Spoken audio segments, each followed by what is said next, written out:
سکھا رہا ہے، وہ آپ کے بچے کو حدیث سکھا رہا ہے، وہ آپ کے بچے کو قرآن سکھا رہا ہے، وہ آپ کے بچے کو دین سکھا رہا ہے اور نماز پڑھنے کے لیے سکھا رہا ہے، ماں باپ کا ادب سکھا رہا ہے، تو آپ اس پر پیسہ خرچہ کیجئے، آپ کی آخرت کو سنوار رہا ہے۔ دوسرا یہ ہے کہ مدرسے ہمارے ریڑھ کی ہڈی ہیں، اگر یہ مدرسے ختم ہو گئے تو یاد رکھیے ہم پھر کہیں کے نہیں رہیں گے۔ اس لیے مدرسوں کو ہم ہر حال میں اپنے خون پسینے سے جو کچھ بھی ہم کماتے ہیں سب سے پہلے ہم مدرسوں کو دیں، ان کا حق دیں۔ آج عشرہ کو ڈکار جاتے ہیں، زکوٰۃ کو ڈکار جاتے ہیں، فطرہ کو ڈکار جاتے ہیں، اور مولوی صاحب آتے ہیں، پورا گاؤں چکر لگانے کے بعد مشکل سے 5 من بھی نہیں ہوتا اناج۔ کیسے چلے گا مدرسہ؟ کہاں سے چلے گا مدرسہ؟ کون چلائے گا مدرسہ؟ سرکار تو نہیں دے گی، سرکار تو نہیں دے گی، سرکار تو چاہتی ہے کہ بند ہو جائے، اور آپ بھی چاہتے ہیں کہ بند ہو جائے، پھر آپ کے بچے پڑھیں گے کیسے؟ اس لیے میرے بھائیو بزرگوں، آپ جو کچھ بھی کرتے ہیں، کھیتی کرتے ہیں، کھیت سے جو اناج آتا ہے آپ اسے فوراً پہنچائیے، اگر مدرسے والے نہیں آئے آپ اسے الگ کر کے رکھ دیجئے۔ مکہ کے سیزن میں مکہ والے کسان کیا کرتے ہیں؟ سارا مال گلاب باغ میں بیچ دیا۔ اب مدرسے والے گئے، اچھا مولوی صاحب آپ 10 دن بعد آئیے گا، فلاں کھیت کاٹنے کے بعد ہم آپ کو دے دیں گے۔ مولوی صاحب 10 دن بعد گئے، اب کہتے ہیں اب تو لکھائیے، ارے آپ نے تاخیر کر دیا، ہم نے سب بانٹ دیا۔ جھوٹ پر جھوٹ، جھوٹ پر جھوٹ، سمجھ رہے؟ پہلے بھی جھوٹ بولا، اب بھی جھوٹ بول رہے۔ تو ڈوبے ہیں صنم تم کو لے کے ڈوبیں گے، ڈوبے ہیں صنم تم کو لے کے ڈوبیں گے۔ اسی لیے اگر آپ نے اس کا حق مارا ہے تو پھر کیا ہوگا؟ ایک مثال سمجھ لیجیے، بات ختم کروں گا، اس لیے ہمارے حضرت آ گئے ہیں اور یہ کھڑے ہو گئے ہیں، تو ہر حال میں مجھے بات ختم کر دینی ہے۔ ایک مثال کیا ہے؟ آپ نے عشرہ نہیں دیا، چلو بھائی دھان لگا لیں گے، 5 بیگھے میں آپ نے دھان لگایا، کتنا خرچہ ہوا؟ 25,000۔ کتنا ہوا؟ 25,000۔ اور اس کے بعد نیپال نے پانی کھول دیا، سیلاب میں سارا ختم، 25,000 آپ کے ہو گئے برباد ہیں؟ آپ کو افسوس نہیں ہے؟ وہی ہے، ڈوبے ہیں صنم تم کو لے کے ڈوبیں گے۔ اگر آپ نے 1 کنٹل نہیں نکالا تو 25,000 ختم ہوں گے۔ اسی لیے آج کان کھول کر کے سن لیجئے، اگر آپ 1 کنٹل نکالیں گے تو انشاءاللہ وہ 25,000 بھی بچ جائیں گے۔ انشاءاللہ کریں گے، انشاءاللہ کریں گے۔ تیسری بات یہ ہے کہ ہمارے مساجد میں جو امام ہیں ان کی قدر کریں، امام کو جوتیوں کی نوک پر نہ سمجھیں۔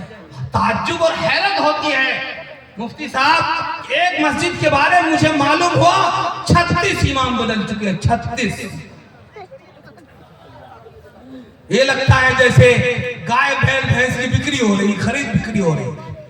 یہ ہمارے دلوں میں عظمت نہ ہونے کی وجہ سے ہے۔ میرے بھائیو بزرگوں، ہم عظمت کو سمجھیں، یہ بہت بڑا عہدہ ہے، یہ نبی کریم صلی اللہ علیہ وسلم کا عہدہ ہے، انبیاء اور رسولوں کو عہدہ ہے، یہ کوئی عام عہدہ نہیں ہے۔ مسجد میں جب جاتے ہیں تو لوگ کہتے ہیں نماز پڑھائے، کون پڑھائے گا؟